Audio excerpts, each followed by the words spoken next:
Well, hi everyone, good morning. You may notice that the environment I'm in this morning is a little bit different. Give yourself a noddy badge if you did observe it straight up. If you didn't, no badge for you. But the reason is that our family timeshare came available for a few nights. And so Esther and I took it. Yeah, we are in the Berg. I know, tough and African there. No, I know that.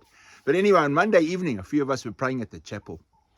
And one of the things that we prayed about was that during this phase of us having moved onto the chapel land and doing a few things like walls and a cross on the bell tower and all that, is that we don't move into a season of this is what we want, but rather to be sensitive to what does God want. You know, it reminds me of Jesus in the Garden of Gethsemane in the evening before he was crucified.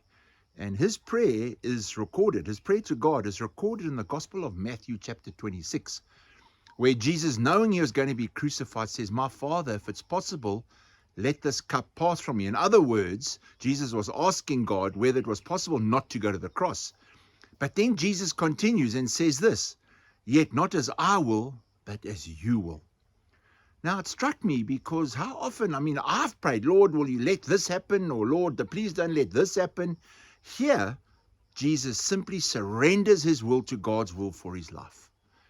Have you ever been in that place where you've cried out to God and said, "God, what is your will for my life?" I want to tell you this morning, it's a lot simpler than you think.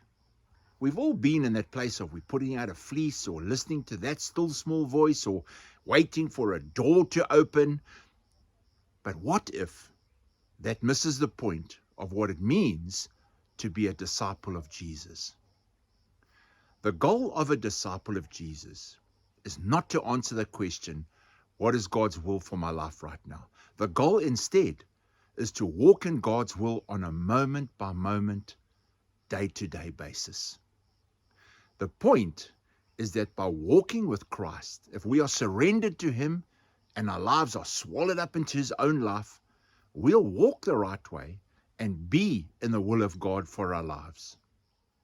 Why not take some time out this morning and ask God to help you understand how to walk in his will, moment by moment, on a day-to-day basis.